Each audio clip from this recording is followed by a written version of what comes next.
Hello and welcome to Bob Dale Glove Sports here on Shaw TV. I'm Jordan Greenlee.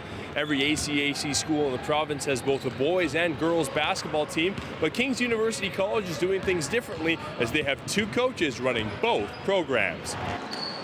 We just know each other. We know each other's strengths and weaknesses. And me being new to the area, it's I can't just pick up a phone and get someone to help out and coach. So obviously, and him too. He's new to the area as well. So we just kind of draw off each other that way. Both boys and girls teams are very close-knit collectively and as individual units. And having both Jesse and Chuck coach both programs is quite unreal. I've never actually heard or seen anything like that before. And the time and effort they both put in is unparalleled. It really is ridiculous how much film they watch. They lose sleep over it a lot, especially Jesse. Kings has always been a program ever since my first year that we've both been really close, both teams. We're all really good friends. This is the first year we've obviously had coaches like this, and it's cool because you get to see, when you see the boys run some plays and when you see us run plays, they have similarities, so it's really, I don't know, it's cool, it's unique. I've never seen it. Both of King's basketball teams are in different spots with different goals this season. I think it's about having reasonable goals, and where the men's program was when I started, we were just in a point where we wanted to become competitive, and every night we are.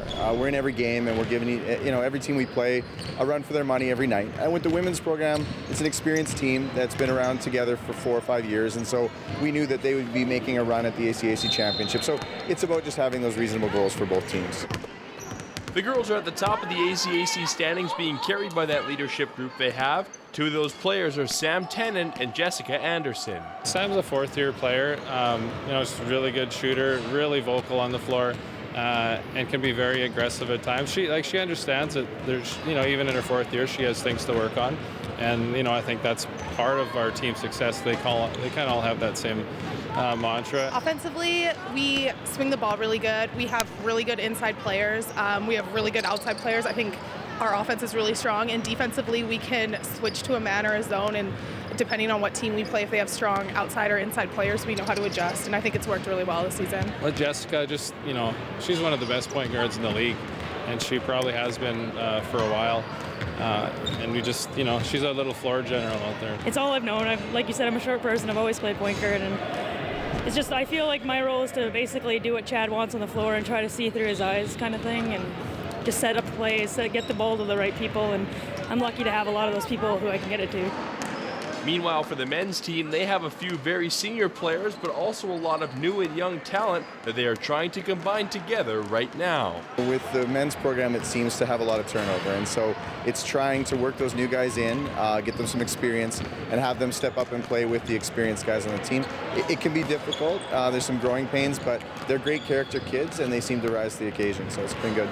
The men are led by their captain forward, Ethan Wollmann, who embodies what they want an Eagles men's basketball player to be. If we won a few more games, I think people will be talking about him as one of the best players in the league, player of the year maybe. He does everything. He scores, he rebounds, he has steals, assists. Great character guy, leader by example, not really vocal, but just a great example of what a guy at Kings can do with a 4-year career. To keep up to date with the Kings basketball programs as they wind down towards playoffs, you can go to acac.ab.ca. And now a look at some sporting events happening in and around our city this week. In the AJHL, the Saints will battle the Storm in North Division action at Grant Fuhr Arena Tuesday night.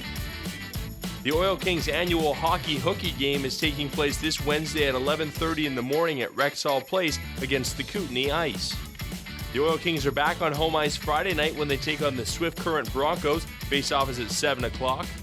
And lastly, the WHL is live on Shaw TV this Friday night as the Spokane Chiefs are in Kamloops to take on the Blazers. Game starts at 8 o'clock.